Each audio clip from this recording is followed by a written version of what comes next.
Halo teman-teman, Assalamualaikum warahmatullahi wabarakatuh. Kembali lagi di channel YouTube aku, Lila Kristina, yang akan memberikan banyak wawasan, motivasi, inspirasi mengenai gaya hidup, parenting, dan lain sebagainya. So, jangan lupa untuk selalu dukung channel aku dengan cara subscribe, like, komen, dan share. Oke teman-teman, di kesempatan kali ini aku akan membuat video yang berkaitan dengan parenting, yaitu antara ibu dengan anak atau orang tua dengan bayi. Yang jelas bukan soal kehamilan, bukan soal melahirkan, dan juga bukan soal menyusui. Apalagi kalau bukan soal menggendong. Nah, mungkin sebagian besar dari kalian udah menganggap apaan sih menggendong doang gitu loh, kenapa sih dibahas-bahas gitu loh. Tapi tunggu dulu nih teman-teman. Jadi sebelum aku berbicara tentang kenapa menggendong itu perlu ilmu, kenapa menggendong itu perlu dibahas, karena memang sebelum aku menikah itu, karena memang aku nggak punya adik, nggak punya keponakan yang bener-bener deket, jadi sama sekali aku nggak pernah bisa namanya gendong bayi gitu loh. Dan kalau misalkan aku berkunjung ke rumah temen aku untuk melihat bayi, atau misalkan aku lagi kumpul-kumpul sama temen aku ada bayi terus aku suruh gendong, ya aku kikuk kagok aja gitu loh. Aduh gimana nih, aku nggak bisa gitu, cuman mau ngomong malu gitu. Dan akhirnya sampai suatu hari aku menikah, dan alhamdulillah aku langsung diberikan keturunan yang gak terlalu lama lah dari jarak menikah. Setelah itu aku melahirkan, itu aku juga masih belum bisa teman-teman gendong anak aku.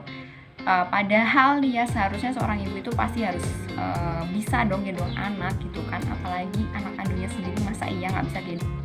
Nah, dari situ aku mulai belajar bagaimana caranya menggendong yang benar dan juga yang membuat kita nyaman gitu. Karena jujur, dengan metode uwel-uwel yang diturun-temurunkan oleh orang-orang tua kita itu, jujur aku nggak nyaman gitu loh, pundak pegel dan sebagainya. Padahal bayi aku waktu itu masih usianya sekitar semingguan lah, dan bobotnya masih 3 kilograman gitu. Apalagi kalau misalkan bayi aku udah semakin besar, gimana dong nanti. Karena memang menggendong itu dirasa perlu, jadi mau gak mau aku harus mempelajari soal pergendongan atau baby wearing. Nah, aku pelajarin baby wearing itu dari komunitas-komunitas ibu-ibu menggendong yang ada di Facebook. Dari grup tersebut, akhirnya aku mengetahui bahwa banyak sekali jenis-jenis gendongan dan juga bagaimana cara metode menggendong yang baik dan benar, yang harusnya itu disesuaikan dengan berat, usia, dan tinggi badan si bayi dan juga si penggendong gitu. Jadi nggak boleh sembarangan gitu. Karena memang seperti yang kita ketahui bahwa misalnya metode ulang tadi gitu ya, sebenarnya kan memang itu metode yang paling familiar atau paling populer lah gitu di antara para penggendong dan juga ibu-ibu, baik di kota, di desa, itu sama metodenya uwal-uwal gitu kan. Padahal metode tersebut bisa diganti dengan cara yang lain, misalnya metode simpul jangkar yang kayak buat anak pramuka dan sebagainya gitu.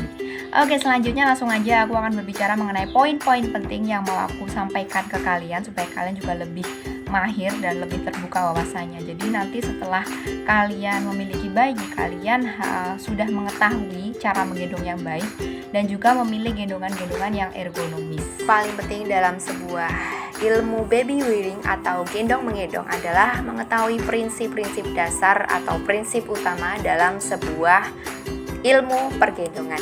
Nah, prinsip-prinsip itu apa aja? Simak videonya sampai habis ya. Di dalam prinsip menggendong yang utama itu kalian harus memperhatikan tentang 5 dasar menggendong. 5 dasar tersebut dalam bahasa Inggris itu ada TICKS. T yang pertama adalah take atau memeluk. Jadi gendongan tersebut adalah memeluk.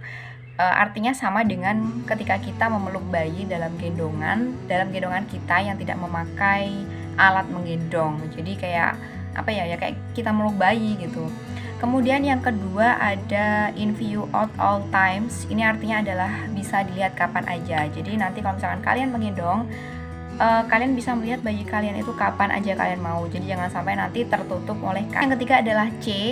C itu artinya close enough to kiss, yang berarti cukup dekat untuk dicium. Artinya cara menggendong yang baik dan benar itu harusnya si penggendong bisa mencium bayinya dengan ya cukup dekat gitu loh, bisa mencium bayinya. Misalnya kalau misalkan kita terlalu menggendong yang terlalu jatuh misalnya, terlalu turun, nah itu kan namanya tidak memenuhi syarat tics tadi, dan itu sebenarnya adalah prinsip yang salah. Poin selanjutnya di K ya, ini keep chin off the chest. Ini maksudnya adalah jangan sampai si dagu bayi tersebut menempel ke dadanya. Kenapa? Karena itu adalah sesuatu yang salah gitu loh. Ketika dagu bayi menempel ke dadanya, misalnya ya ketika kita gendong, itu akan mempersulit jalan nafas si bayi, dan itu bisa bikin bahaya, apalagi bayinya masih kecil banget gitu.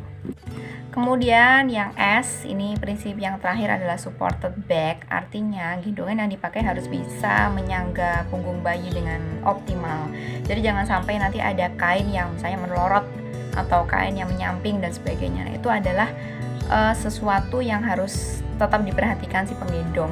Oke teman-teman, setelah kalian mengetahui prinsip-prinsip utama dalam sebuah ilmu pergendongan, selanjutnya kalian juga harus memahami mengenai jenis-jenis gendongan. Nah, ini supaya kalian gak bosan lihat wajah aku, jadi aku deskripsikan lewat ilustrasi aja ya, biar lebih mudah juga. Jadi jenis gendongan itu secara umum dibagi menjadi dua saja. Yang pertama gendongan ergonomis dan non-ergonomis.